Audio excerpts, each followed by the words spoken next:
Welcome back, everybody, to another episode of Grim Crow Gaming with me, your host, the Grim Crow. Today is Friday, and that means Zer's back in town, and today we can find him at our home base, the tower, right here in the hangar where my cursor is.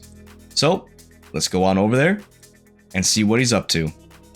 I would like to take this moment to say a quick word. I just recently surpassed 100 subscribers on my YouTube channel, and I cannot thank you guys enough for the support. For all of you who watch the videos, for those of you who are in my Discord, I thank you, seriously. We are on track to 200 subscribers, which is what my next goal is. So if you guys have the time and you enjoy the videos, if you think about it, maybe leave me a subscribe. Comment down below to see what kind of content you would like to see. I have a couple different projects in the works, one or two collabs, and with the release of Call of Duty MW2 2022 coming out, there will be gameplay of the beta test that I did with that. So I really hope you guys enjoy, and thank you again for tuning in. Alright, let's see what Zer has to offer us today.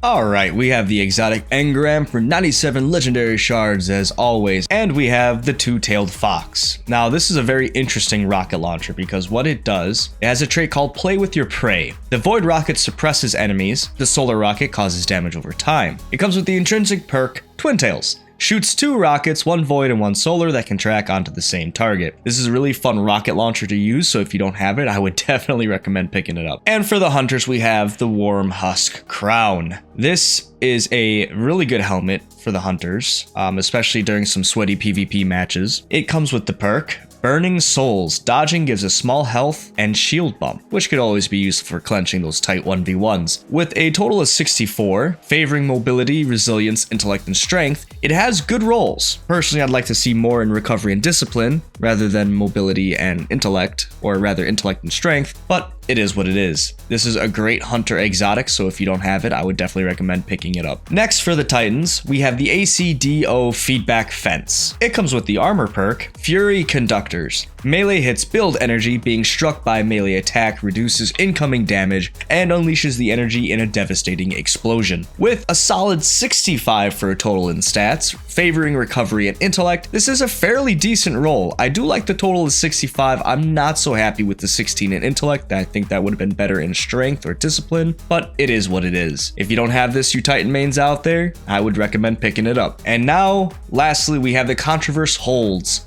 for the Warlocks. It comes with the perk, Chaotic Exchanger. Resist incoming damage while charging your Void Grenade. Charge Void Grenades return grenade energy on a hit. Note, it says on a hit. So things like Vortex or Axion Bolts that hit multiple ticks will give you multiple charges of your grenade back. Not full charges, but multiple returns. With a solid 63 in total stats, favoring resilience, discipline, and intellect, this is actually a pretty solid roll for these gauntlets. So if you don't have it out there, you void locks, I'd recommend picking it up. Alright, next onto the legendary weapons. Today we have the True Prophecy Kinetic Hand Cannon with a reload speed masterwork, running Crossfire HCS or Surshot HCS, Tactical Mag, Steady Rounds, Grave Robber, and Demolitionist. Yeah, definitely a great hand cannon to use if you want to get nice and close up. Highly recommend. We have the Enigma's Draw Kinetic Sidearm with a handling masterwork, running Short Spec SAS or Tactic SAS. Ricochet rounds, that's a huge plus. Light Mag, Grave Robber, fantastic, and Demolitionist. Again, pretty solid sidearm right here. Up next, we have the Kinetic submachine gun called Escape Velocity. It's a lightweight frame, so you move really fast with this on. It has a range masterwork, which I'm really digging, I'm not gonna lie. Today it's running with an IS-2 classic sight or an IS-5 circle sight, accurized rounds or steady rounds, threat detector, and osmosis. Now this SMG really jives with what I like to do personally for my builds, so yeah, I'm gonna grab it. Yeah, buddy. Next, we have the 7 SERAPH CQC Solar Shotgun. Lightweight frame, so you move faster. It has a reload speed today. Running Smooth Bore or Full Choke, Assault Mag or Tactical Mag, Slide Shot, and Vorpal weapon. Pretty decent shotgun if you don't have a good 7 Seraph. I mean, it doesn't cost much. Go ahead and pick it up if you have it. Another sidearm today, we have the Punching Out Solar sidearm. With a handling masterwork, it has a rapid fire frame, which means it shoots full auto. It's running today with corkscrew rifling or extended barrel, high caliber rounds or flared magwell, moving target, elemental capacitor, and 2 origin traits, one being Vanguard's Vindication and the other Suro's Synergy. Really good sidearm. It has good perks. If you're a casual player and you want something fun to mess around with, I'd recommend picking it up. Up next, we have the sword for the week. It is the Negative Space Solar Sword. It has an impact masterwork, as well as an adaptive frame, Hungry Edge or Honed Edge, Enduring Guard or Swordmaster's Guard, Tireless Blade, and Disruption Break. Aside from how cool this sword looks, I really like the style of these swords. It's a pretty decent roll. If you don't have one and you want to have some fun with it and look a little cool while you're doing it, pick it up. And lastly, we have the Stars and Shadows Solar Pulse Rifle. It is a high impact frame, which means this did get a buff not too long ago. Really good pulse rifle to use. It comes with a stability masterwork today, running corkscrew rifling or fluted barrel, appended mag or tactical mag, surplus. Wait, you guys saw that too, right? This is bugged. I don't know if I'd recommend picking this up, but I'll pick it up just to see if these bug traits are still here.